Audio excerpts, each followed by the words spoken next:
And JX. I'm gonna need to figure out your name. And Jax? AJ? I have to figure something out. Kragar, we got a system with now. How's now getting to go 2 times in a row, man? Leo, a bit of a rematch versus now. Last time he did win it, but for now, this is an opportunity to strike back against the Death Knight. It's going to be the entire army of the dead summoned up really early. For now, does something to alter. He just got to be very careful with his defenses. Leo is just letting the bench just hang out with. Now he doesn't want to fight him directly. Otherwise, he's just eating Power Blast and Meteors for breakfast. Got himself a bit of that shift in power. That's going to give some defenses. Big shields. Leo better be very careful. Some of the shields are still reflecting damage back to you, so you got to be very careful. AMS got himself lots of the range damage. Death Claws and Clawing Shadows from a distance. Ring of Frost to stop the pets in their tracks, and now maybe look at a potentially block it here. Sitting down for food as the pet just got frozen. Trying to get as much heal as he can. That Clawing Shadows, how did that? I felt like that was still on the side, but apparently not. Stone until now does have himself a blink with a bit of shielding. Leo trying to be very careful with the shields. He kind of weaves in and out. Shields are down, I'm in. Shields are up, I am out. He's either got himself blinded side or not. It's going to be cauterized out of now. Unless he's careful, he still hasn't procced it. There goes the caught with a block. Having to proc both caught and block it is a little unfortunate, but it does give him an opportunity to at least start recovering some health. You know what I mean? In some cases, you can actually, if you block early, you can get yourself health recovery, and then use caught later as a kind of last-ditch survivability move. Just get locked out on fire and frost casted a frost fire bolt blind for Leo. He just needs to get himself a bit more pets and some survivability. Got himself the riders, 2 of them in fact. So if you can get the riders back onto now might be done for. Does get himself a shield. Meteor down. Leo with the AMS might not be enough to hold up both of them so low, and Leo does explode. As now just stays in there. This man is an absolute maniac, dude. A pyromaniac.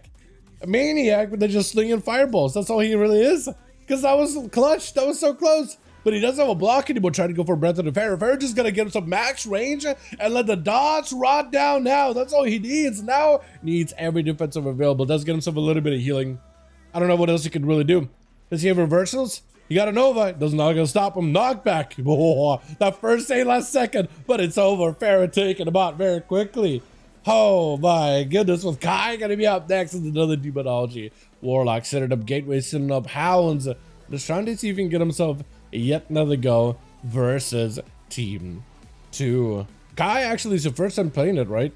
Yeah, I think it is his first time playing tonight, at least for the moment. I do like the whole trainer look though, dude. The whole set with the wings. Ah, my favorite. Plus demonology on top of it too, which I think is still kind of messed up because, you know, Draenei had the home world absolutely ravaged by demons. So now Kai's running around using those demons as a weapon. I feel like there's something ironic about that.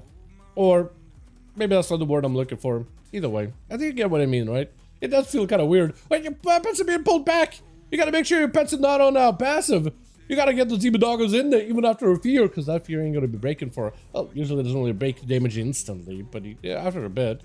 You know what I mean? Kai building up a bit of damage, does get him some max range. Just trying to play around the pets and letting the pets do work. Maybe taking the gateway a little bit too early. Does get a stun onto Pharaoh. Another set of pets. No time for a while. Does go for yet another stun with the Shadow Fury. Axos is back to back. As long as he can maybe go for some kind of defensive, does go Mortal Coil. Needs to maintain those pets onto Pharaoh as best as possible. He got himself a pretty decent demonic army right now. If only he could pump it up with a Tyrant. Does go for a wall here.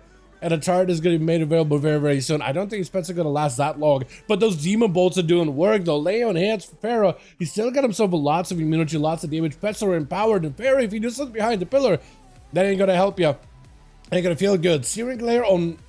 Does the Searing Glare even affect the demons? Normally we see, like, stars above their heads. You know what I mean? Like cartoony looking stars. Seeing stars kind of deal, but like I'm not seeing any of those on the demons at all, so I don't even know if they get blinded. It's going to be a bubble out of Pharaoh.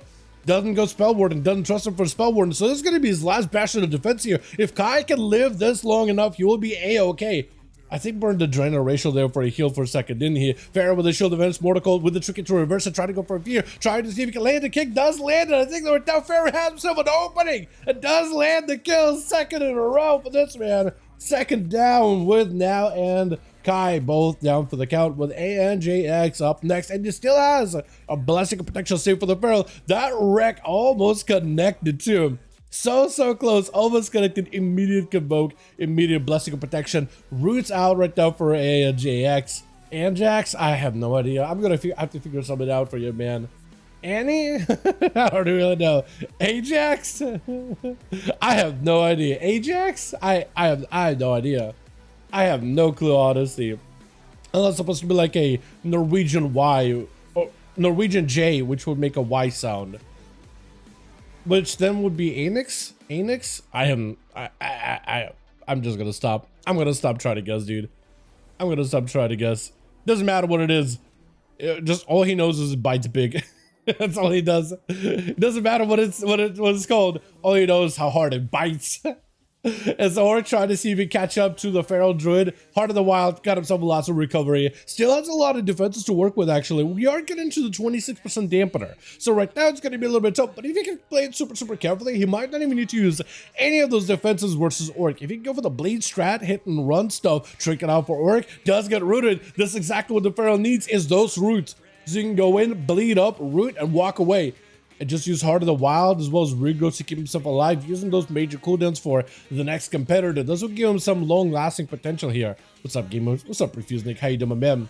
Hope you're having a good one, my guy. Stun, big Evoke the Spirits, massive damage, big bites to follow, maim right after. Isn't enough, though. He does get big bleeds, or it needs some survivability, but this man is melting, and it's just a matter of time, but that ruin gives it just enough of a gap between the two to get the hell out of dodge. That is so good.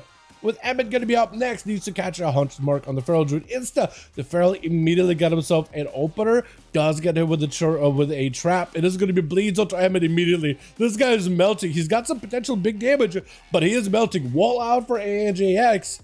This is going to be Emmett trying to get himself some survivability here. Rapid fire can't stop a turtle shot to give him some dampener damage, but you're still melting. Are you just going to die in turtle? I think you're just dead. Oh, it's over. Oh, it's over. Dude, Feral Druid's back, baby. Feral Druid looking quite beefy for season 2. And this sim is going to be up next. It's full lockdown onto ANGX with a Mortal Coil. All the pets are in. That's a perfect opportunity. It's a full lockdown. There's nothing it can do. And does go for a Disruptive Roar on those pets with a massive mass root on those pets. He actually controls the pets completely. This gives him a second here. He's still taking a lot of that damage to the face with those casts. He's going to use Convoke defensively. He has still a Renewal, Barskin, Warlock Household by the looks of it, Trinket, Shadow Melt. So he has a lot of tools to get out of this with scot-free. And if he plays this correctly, I don't think anything can stop this guy. Picking up first aid really early. Eyes are picked up, and the Ajax is going to put in place here for a second. Does go for the kick. Interrupt him on, I think it's a shadow cast now, right? Is it? Because normally when you summon a Charhound or Wild Fiend, that's usually a fire cast, like a fire school of cast. But when you make him into like a Gloomhound, like shadowy thing, shadowy lizard, oh, you're just dead. I was gonna say, like, when you make him shadowy, does it become a shadow cast or is it still a fire school cast? I have no idea. Same though, I think it's done. I think it's over. Trinket, Mortal Coil, give it a barely in survivability. He just got bleeds on the guy, and I think that last cast, oh, Feral Druid, man, absolutely owning it. Are you kidding me? This guy went for 4-0? Not even. How does now, last game, fights 2 people and does 100 million damage? Feral Druid does 70 million. That's enough for 4. Some of you guys do a little too much healing, apparently. Let's get another one going.